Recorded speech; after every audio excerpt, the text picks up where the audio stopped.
Olá, vamos começar a nossa aula de hoje, que é a de composição química da célula. Esta aula ela está dividida em duas partes. Recordando que todos os organismos vivos eles são formados por células, como nós vimos na aula passada, mas que cada unidade celular ela é formada por estruturas de átomos. O átomo ele vai ser formado por um núcleo rodeado por uma nuvem eletrônica, de um núcleo denso e carregado positivamente, vai conter a maior parte dessa massa do átomo. Tá?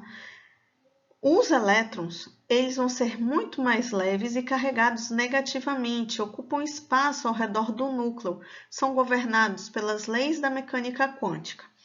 Quando a gente fala, por que eu comecei com essa parte da química? Porque a composição química da célula, ela vai envolver reações químicas que vão acontecer por elementos químicos no formato dentro da célula, tá?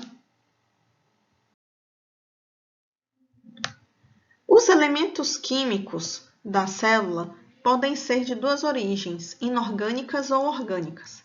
Sendo inorgânicos, o mais famoso é a água e os sais minerais. Sendo orgânicos, eles podem ser proteínas, lipídios, carboidratos ou ácidos nucleicos. Vamos ver cada um deles a seguir.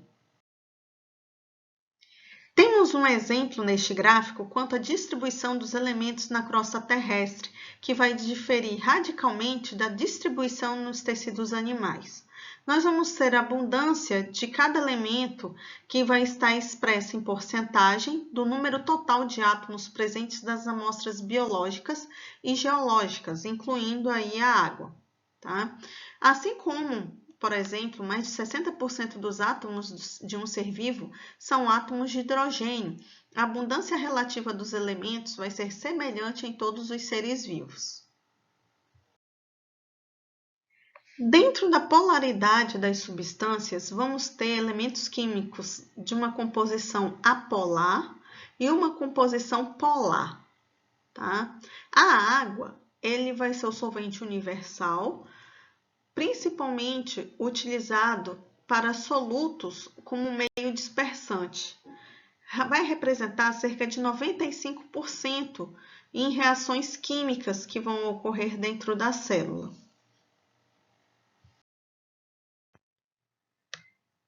Dentro de todos os compostos químicos, a água é um dos principais, ou o principal. Vai participar de todas as reações químicas que ocorrem dentro da célula, é o solvente universal, vai estar ligado diretamente com as soluções devido à sua polaridade, já que é uma substância muito polar, é o regulador da temperatura, o lubrificante ideal, e vai atuar como um mecanismo de proteção celular.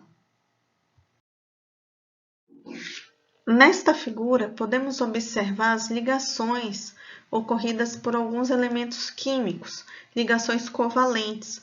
Estas ligações, elas vão ter ângulos diferentes conforme o tipo de ligação química sendo realizada.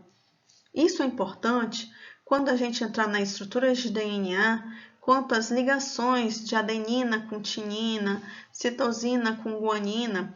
Estas ligações entre os elementos químicos é o que vai formar a estrutura de hélice do DNA.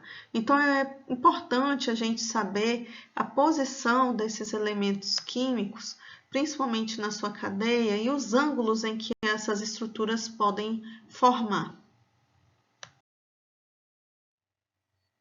Aqui temos um outro exemplo de ligações químicas, no caso, as ligações duplas de carbono vão ser mais curtas, mais rígidas do que as ligações simples de carbono-carbono.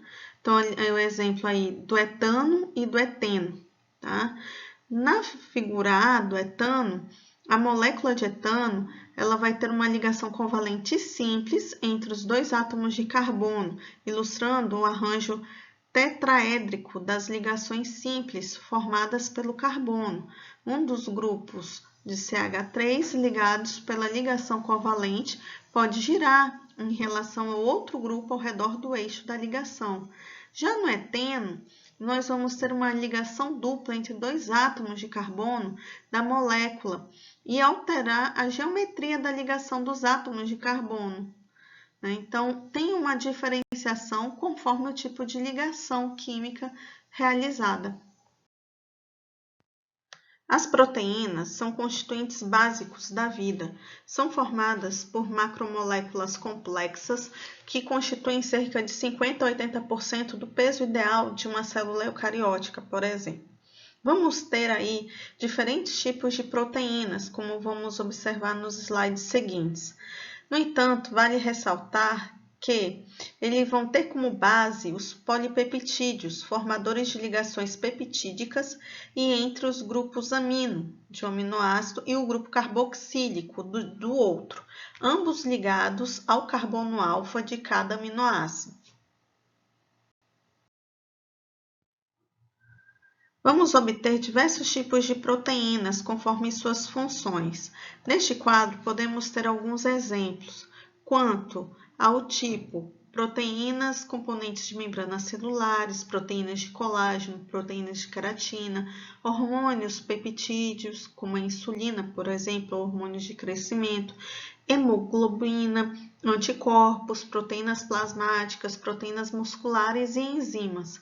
Cada um desses tipos de proteínas vão ter funções diferenciadas, como o auxílio dos hormônios no reconhecimento celular, participação do componente estrutural de músculos e tendões, sendo partes de pele ou pelos, participando de muitos hormônios, que vão ser proteínas, vão ter diversos efeitos no organismo, transporte de oxigênio, protegendo o corpo contra os organismos causadores de doenças, fazendo com que os músculos se contraiam, ou seja, dependendo da proteína, vamos ter funções diferenciadas das mesmas. Nesta figura, podemos observar moléculas de proteínas ligando-se umas às outras por meio de cargas elétricas. Essas cargas elétricas vão ser cátions e ânions que podem ou não se ligar. E aí vai dar atração, atratividade entre as substâncias, entre as moléculas. Vale ressaltar quanto a essa passagem, isso vai facilitar a passagem de substâncias entre essas proteínas dentro da membrana plasmática. O nosso próximo assunto é estudar na aula 4. Então, a gente já observa essa ligação entre as moléculas de cargas elétricas positivas e negativas, como as proteínas elas podem se afastar ou se ligar umas às outras. Um conjunto de aminoácidos vão formar proteínas. Esses aminoácidos, eles vão ser formados por peptídeos, aminoácidos, que vão se unir através de ligações peptídicas. No exemplo, aí ao lado da tabela, podemos observar aminoácidos essenciais, como a valina, leucina, isoleucina, fenilanina, triptofano, lisina, arginina, histidina, metionina e a treonina. Temos ao todo aproximadamente 22 aminoácidos que vão desempenhar diversas funções nos organismos. Os aminoácidos vão ser formados pelo grupo amina, o grupo carboxílico, o carbono centralmente e um radical, que seria chamado também de cadeia lateral. Este radical é o que vai fazer as ligações químicas peptídicas. Quanto à sua composição, as proteínas vão ser divididas em dois tipos, as proteínas simples e as proteínas conjugadas. Como exemplo de proteínas simples, temos as albuminas e as globulinas, e de proteínas conjugadas, as hemiproteínas, as lipoproteínas e as glicoproteínas. Quanto ao formato da proteína, podemos ter proteínas fibrosas e proteínas globulares. Proteínas fibrosas vão ser insolúveis em águas, compridas e filamentosas. Um exemplo aí são as fibras colágenas.